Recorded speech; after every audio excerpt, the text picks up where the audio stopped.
आज हम चर्चा करेंगे एक बहुत ही इम्पोर्टेंट टॉपिक है। सिर्फ ये टॉपिक की वजह से इम्पोर्टेंट नहीं है, ये कई कारण हैं जो कि आज हर एक समाज में इस प्रकार की घटनाएं हो रही है और हम लोग उसको कहीं ना कहीं देखते भी हैं, लेकिन हम लोग उतना उसके प्रति कॉन्शस नहीं होते, जिसके कारण कि लगातार ऐसी घटनाओं में जो है देश में इजाफा हो रही है। तो हम आज डिस्कस करेंगे जिस टॉपिक का नाम है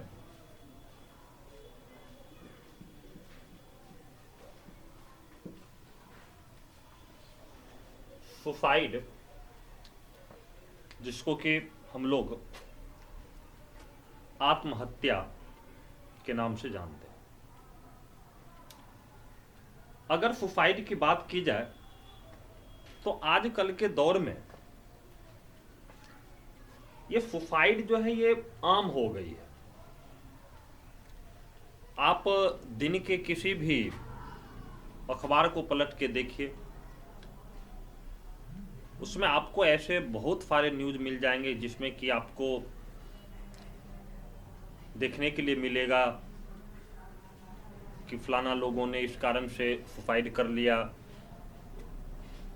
इसने इस कारण से कर लिया। तो इस प्रकार की आप किसी भी दिन का आप न्यूज़पेपर उठा के देख लीजिए,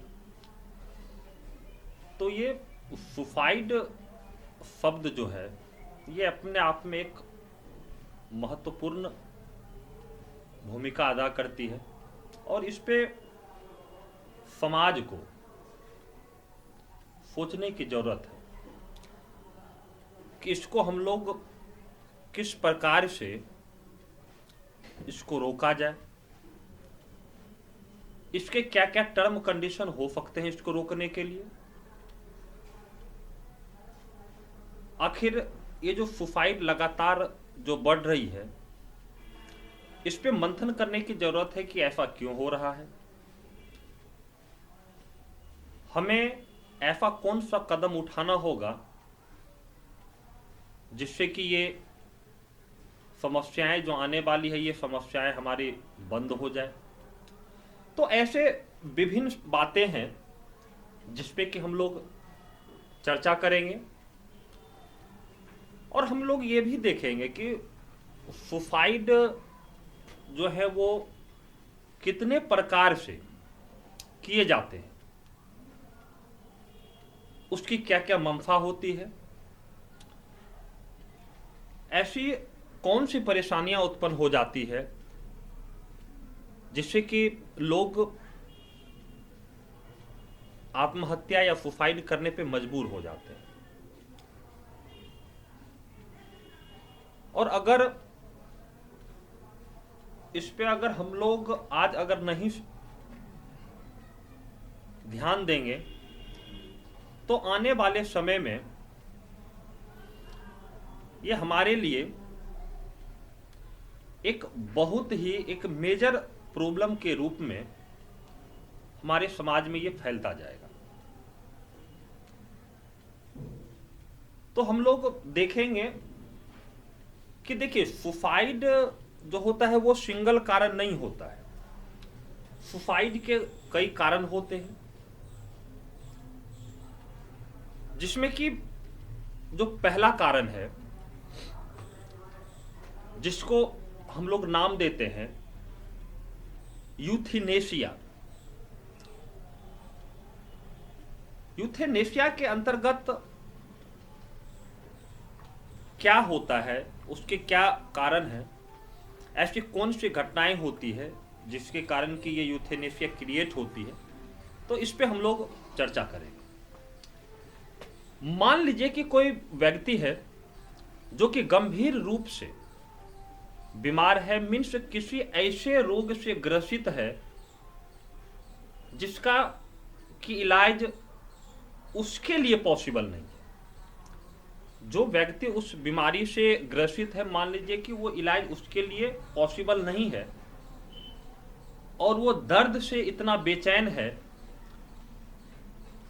कि वो चाहता है कि इस दर्द को सहने के पहले, या हम इस दर्द को और नहीं झेल सकते हैं इससे पहले हमारी मृत्यु हो जाए या हम मर जाए। तो इसके लिए वो जो है चाहता है कि हमें जो है जीते जी हमें मौत दे दिया जाए, जिससे कि हम इस दर्द को सह सके। लेकिन भारत के संविधान में ऐसा कोई कानून नहीं है जिससे कि किसी को इच्छा मृत्यु दी जाए। अब यूथेनेशिया के अंतर्गत में दो टाइप होते हैं, जिसमें कि एक होता है कि एक्टिव यूथेनेशिया और दूसरा होता है पैसिव यूथेनेशिया। एक्टिव यूथेनेशिया के अंतर्गत में आता है कि किसी के द्वारा जो कि इच्छा मृत्यु की जो मांग कर रही है, जो सुसाइड चाहता है सोच समझकर, उसे उसके अनुसार से उसको मार दिया जाए, ये कहलाता है एक्टिव यूथेनेशिया। तो ये एक्टिव यूथेनेशिया हमारे इंडिया में नहीं होता।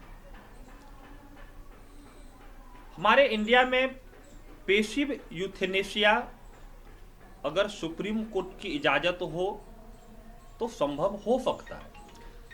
अब पैसिव यूथेनेशिया में क्या होता है कि मान लीजिए कि कोई व्यक्ति है जो कि आईसीयू में भर्ती है, वो लाइफ सपोर्टिंग सिस्टम पे वो जिंदा है, कई सालों से वो लाइफ सपोर्टिंग सिस्टम के सहारे वो जिंदा है, लेकिन वो चल नहीं पा रहा है, ना कुछ बोल पा रहा है, ना उसके बॉडी के पार्ट काम कर पा रहे हैं। तो उसमें सुप्रीम कोर्ट की इजाजत है कि हम इसे मार तो नहीं सकते, लेकिन इसके अगर लाइफ सपोर्टिंग सिस्टम को अगर हटा लिया जाए तो ये स्वतः अपने आप मर जाएगा। लेकिन अगर हम यूरोप के कुछ कंट्री में अगर हम बात करें तो वहां पे ये चीजें होती है, इच्छा मृत्यु वहां पे दी जाती है, जिसे हम लोग कहते हैं डेथ ऑन डिमांड। स्विट्जरलैंड हो गया, ब्राजील हो गया, ऐसे सब देश में ये चीजें पॉसिबल है कि आप वहां पे डिमांड ऑफ डेथ कर सकते हैं और आपको सुसाइड का ऑर्डर मिलेगा या आपको इच्छा मृत्यु आपको दे दी जाए। तो ये था हमारा फर्स्ट यूथेनेशिया। और दूसरी है थ्रॉटफुल। अब कहा जाए कि थ्रॉटफुल सुसाइड क्या होता है। मान लीजिए कि कोई व्यक्ति है जो कि अपनी पूरी लाइफ अपना जी लिया, वो 80 साल का हो गया, 90 साल का हो गया, 100 साल का हो गया, उसने अपने मतलब उससे कोई परेशानी अपनी लाइफ में, वो अच्छा से खुश है, उसने जो चाहा उसे वो मिल गया, उसने चाहा कि हमारा जो घर परिवार है, हमारे जो घर परिवार के सदस्य हैं वो सारा अच्छे से एडजस्ट हो जाए, वो भी हो गया। अब उनको लगा कि अब हमारी लाइफ में अब कुछ बचा नहीं है, हमने जो करना था, जो देखना था, हमने सब देख लिया, अब हमें अगर इस दुनिया से अगर चले भी जाना पड़े तो हमें कोई परेशानी नहीं है। तो इसको हम लोग कहते हैं थ्रॉटफुल सुसाइड। तो ये भी हमारे भारत में नहीं होता है, ये भी आपको यूरोप के कुछ कंट्री में आपको इस प्रकार की घटनाएं आपको देखने के लिए मिल जाएगी। अब तीसरा आता है रिलीजियस या स्पिरिचुअल, जिसको हम लोग कहते हैं आध्यात्मिक या धार्मिक। अब रिलीजियस या स्पिरिचुअल में क्या होता है कि मान लीजिए कोई धर्म के लिए अपनी जान दे दे, कोई अध्यात्म के लिए अपनी जान दे दे, तो इसको हम लोग कहते हैं आध्यात्मिक या धार्मिक इच्छा मृत्यु। जैसे कि एक कुछ दिन पहले एक दिल्ली की एक घटना है। दिल्ली में एक जगह है बुराड़ी, वहाँ की एक घटना है। वहाँ एक परिवार 11-12 लोगों के परिवार वहाँ पे रहा करते थे। तो उसमें से जो सबसे उस घर के जो सबसे हेड लोग थे उसको लगा कि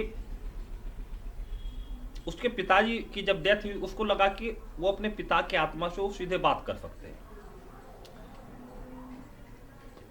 तो उसने कहा कि घर के जितने भी 11 सदस्य थे उसको कहा कि पिताजी तुमसे भी बात करना चाहते हैं।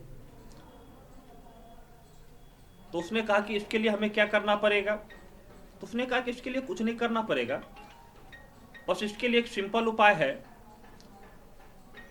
कि जब रात में हम कहेंगे तो आप सभी लोग गले में फंदा लगा के झूल जाना है, और जैसे ही हम फंदा लगा के झूलेंगे तो वैसे ही हम पिताजी से दर्शन भी हो जाएगा, मुलाकात भी हो जाएगा, और हम लोग पुनः फिर से वापस आ जाएंगे। तो ये जो धार्मिक सुसाइड जो होती है इस प्रकार की, अगर कहा जाए तो ये किसी हद तक ये सही नहीं है और ऐसी नहीं होना चाहिए। और अमेरिका में भी एक 20 साल पहले ऐसी घटनाएं हुई है। उसके कुछ खास संप्रदाय के कुछ लोग थे जिन्हें लगा कि जो धूमकेतु है, धूमकेतु जब धरती के नजदीक से जब गुजर जाए और उस समय जिसकी मृत्यु हो जाती है वो सीधे स्वर्ग लोक चले जाते हैं। तो ऐसे में वहां पे 20 से 50 लोगों की मृत्यु हो गई थी। लेकिन ऐसे लोगों को सोचना चाहिए कि जिंदगी बार बार नहीं मिलती, इसको जीना है, इतना आसान नहीं है। तो ये हो गया आपका धार्मिक या आध्यात्मिक सुसाइड। अगला है अल्ट्रोएस्टिक। अल्ट्रोएस्टिक सुसाइड में होता है जिसमें कि हम लोग कहते हैं कि किसी के लिए कुर्बान हो जाना, बलिदान दे देना। जैसे कि मान लीजिए जो हमारे सैनिक हैं वो हमारी धरती माँ के लिए बलिदान हो जाते हैं, शहीद हो जाते हैं।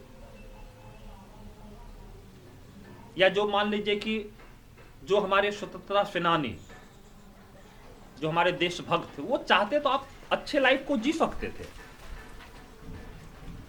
लेकिन उन्होंने अपने अच्छे लाइफ को छोड़ के उन्होंने देश के लिए, स्वतंत्रता के लिए लड़ा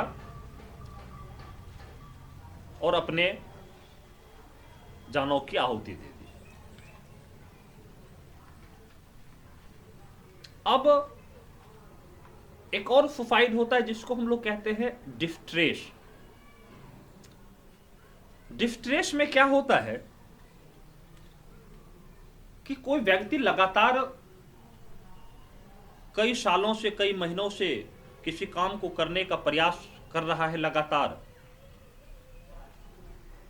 लेकिन वो काम उससे हो नहीं पा रहा है। वो कहीं ना कहीं परेशान है, उसके जीवन में बहुत सारी समस्याएं उत्पन्न हो गई है, वो उसको झेलने में अनकंफर्टेबल है, वो उसको नहीं झेल सकता है। तो उसको लगता है कि मर जाना ही हमारे लिए बेहतर है। अगर हम मर गए तो ये सारे जो परेशानियां हैं ये खत्म हो जाएगी। आपने कई बार देखा होगा कि अच्छे पढ़े लिखे लोग, आईएएस, आईपीएस, डॉक्टर, इंजीनियर, ऐसे सब लोग अपने आप को सुसाइड कर लेते हैं। क्या ये लोग कम पढ़े लिखे थे? क्या इसमें सोचने की शक्ति नहीं थी? लेकिन ये इतने डिप्रेशन के शिकार हो जाते हैं, इतने डिप्रेशन के शिकार हो जाते हैं कि अंत में उन्हें लगता है कि मतलब जिंदा रहने का कोई फायदा नहीं है, मतलब मर जाना ही उनको लगता है कि ये बेहतर ऑप्शन है। अब इससे हम कैसे बच सकते हैं? इससे बचने के लिए हम क्या कर सकते हैं? तो मान लिया जाए कि कोई मनुष्य है,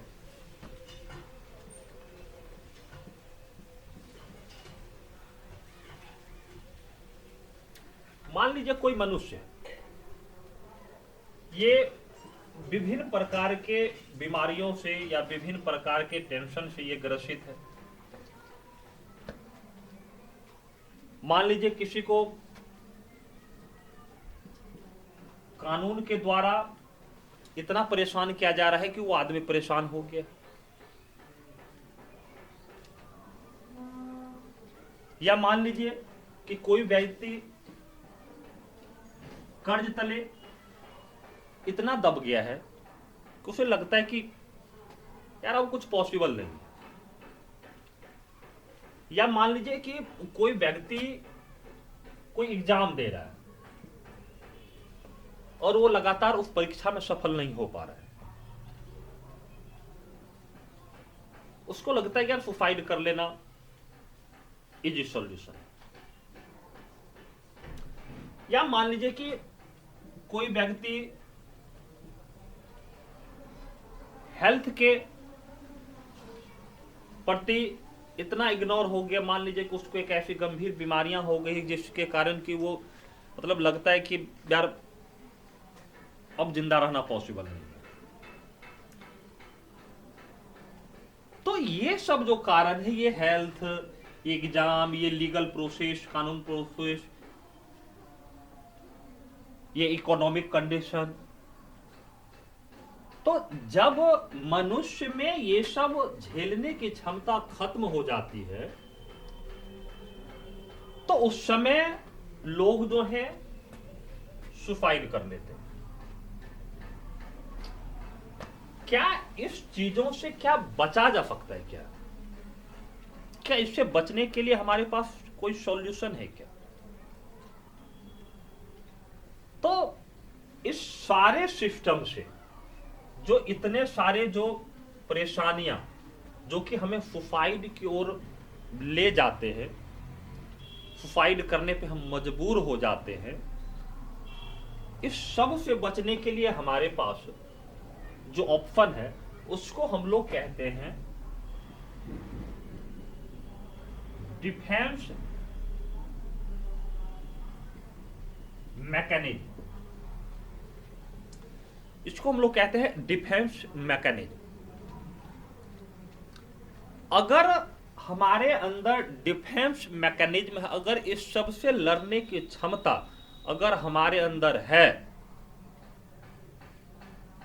तो हम इस सारे परेशानियों से हम बच सकते हैं। अब रहा कि डिफेंस मैकेनिज्म, जैसे कि मान लीजिए कि कोई आदमी, आपने सुना होगा कि कभी कोटा दिल्ली में जो स्टूडेंट है वो किसी एग्जाम में पास नहीं कर पाया और वो मर गया, तो उसके पास डिफेंस मैकेनिज्म होना चाहिए कि कोई, देखिए अगर किसी भी चीज में अगर लगातार प्रयास किया जाता है तो वो लेट से मिले लेकिन मिलता जरूर है। लेकिन अगर हम अपने आप को अगर हार गए कि यार यहां तो अब पॉसिबल ही नहीं है, हमसे तो अब होगा ही नहीं, घर परिवार के लोग क्या कहेंगे, समाज के लोग क्या कहेंगे, तो देखिए लोगों का काम है कहना, वो कहते रहेंगे, कुछ भी कहेंगे, आप किसी को कुछ नहीं कह सकते हैं। तो हमारे अंदर ये डिफेंस मैकेनिज्म होनी चाहिए कि इस बार नहीं हुआ तो अगले बार हम एग्जाम निकाल लेंगे, अगली बार नहीं हुआ तो उससे अगले बार हम एग्जाम निकाल लेंगे। जब हमारे अंदर ये क्षमता इनबिल्ट हो जाएगा ना, तो फिर हम सुसाइड को कम कर सकते हैं। मान लीजिए कोई व्यक्ति बहुत कर्ज ले चुका है, वो देने के कगार पे नहीं है, क्या होगा? ज्यादा से ज्यादा दिवालिया घोषित हो जाएगा, उसकी संपत्ति जब्त हो जाएगी। या मान लीजिए कि वो रोड पे आ जाए, क्या होगा? सुसाइड कर लेने से क्या हो जाएगा? क्या जिसका इन्होंने कर्ज लिया उसको कर्ज मिल जाएगा? क्या नहीं मिलेगा। तो इसके अंदर, इस व्यक्ति के अंदर इसको सहने की क्षमता होनी चाहिए। तो अगर इस क्षमता को हम डेवलप कर लेते, जनरेट कर लेते, तो फिर हम यहां सुसाइड से बच सकते हैं। हेल्थ, अरे जब तक हमारी हेल्थ ठीक है तब तक हम जी लेते हैं, जब मरना होगा तब हम मर जाएंगे। तो यहां भी हमको इस चीज के प्रति बचने की हमारे पास क्षमता होनी चाहिए। अब ये लीगल प्रोसेस, ये कानून, मान लीजिए हमारे ऊपर ऐसे कोई लीगल प्रेशर है, हमें किसी ऐसे झूठे केस में फंसा दिया गया है, तो इससे हताहत नहीं होना है, इससे कुछ नहीं होता है। ये कानून है, समाज है, कोर्ट है, इसके लिए हम लड़ेंगे और आज नहीं तो कल इससे हम बच के निकल सकते हैं। तो ये जब डिफेंस मैकेनिज्म जब तक हमारे अंदर डेवलप नहीं होगा, जनरेट नहीं होगा, तो हम चाह के भी सुसाइड के रेट को कम नहीं कर सकते। मान लीजिए कि आप अपने समाज में देखिएगा, बच्चे दो तरह के होते हैं। एक बच्चा है कि जो एकदम बिल्कुल माता पिता के कंट्रोल में होते हैं, उसे घर से कहीं बाहर नहीं जाने दिया जाता है, वो बिल्कुल घर में एकदम पड़े रहेंगे, उसे समाज में किसी तरह का उसके पास ज्ञान नहीं है, उसने कभी किसी से बात नहीं किया हो, कभी किसी टेंशन प्रेशर को नहीं झेला हो, कभी कोई उस पर मुसीबत आई तो पेरेंट आगे आ गए, उसको उस परेशानी को झेलने ही नहीं देते हैं। तो ऐसे बच्चे जो है ना, भविष्य में जब कुछ अच्छे नहीं कर पाते हैं तो ऐसे बच्चे सुसाइड की ओर चले जाते हैं। लेकिन वही समाज में एक ऐसा भी बच्चा है जो कि दिन भर घर से गायब है, घर से चला गया, कहीं मारपीट कर लिया, दफलपर वो खाया, दफलपर ये दिया, कहीं किसी से झगड़ गया, कहीं किसी से झगड़ा कर लिया। तो ऐसे बच्चे जो होते हैं, इसमें इसका डिफेंस मैकेनिज्म जो है ये बड़ा स्ट्रॉन्ग होता है। और ऐसे बच्चे किसी भी सिचुएशन को हैंडल करने में, जब यही बच्चे जब बाहर जाते हैं ना, जब अपने घरों से बाहर जाते हैं, तो इस प्रकार के सिचुएशन तो स्वाभाविक है, जब आप घर से बाहर रहोगे तो ऐसे सिचुएशन आपके सामने हमेशा आते जाते रहेंगे। तो उसमें ऐसे सिचुएशन को सहने की क्षमता स्वतः जनरेट हो जाती है, उसका डिफेंस मैकेनिज्म पहले से तैयार होता है। तो फिर इस सब इस प्रकार के परेशानियां उसे विशेष डिप्रेशन में नहीं डाल सकते। तो हमें इस प्रकार का डिफेंस मैकेनिज्म हमें तैयार करना है, और अगर इस प्रकार का डिफेंस मैकेनिज्म अगर तैयार होता है तो हम आगे इस सुसाइड को रोक सकते हैं। इसके लिए लास्ट में हम कहना चाहेंगे, इसके लिए सबसे बड़ा जरूरी है कि माता पिता को बच्चों पे ध्यान देना चाहिए, उसे हर क्षेत्र में जाने दीजिए, उसको सहानुभूति दीजिए, जिससे कि उनका हौसला बढ़े और वो आगे भविष्य में अच्छा कर सके। और ये समाज में भी है कि समाज में ये सब का कारण कुछ समाज ही होता है, जहां की समाज जो है विभिन्न लोगों की क्रिटिसाइज कर करके उसको मेंटली स्ट्रेस में डाल देता है, जिसके कारण कि लोग जो है वो सुसाइड करने पे वो मजबूर हो जाते हैं। तो इस प्रकार की टेंशन नहीं लेना है। मान लीजिए कोई मर गया या कोई कुछ हो गया, तो उसमें क्या है, उसके लिए अगर आप मर जाइए तो फिर वो जिंदा वापस नहीं लौट जाएगा। तो ये सब चीजों को बिल्कुल हम लोग नजरअंदाज करेंगे, और हम लोग चाहेंगे कि अपने अंदर एक डिफेंस मैकेनिज्म को जनरेट करें, जिसके कारण कि हम लोग इस सुसाइड के रेट को हम लोग कम कर सकें। और जिंदगी तो जिंदा दिली के नाम है, अगर जिंदगी है तो फिर दुनिया है। जिंदगी ही नहीं तो फिर इस दुनिया का क्या करना है।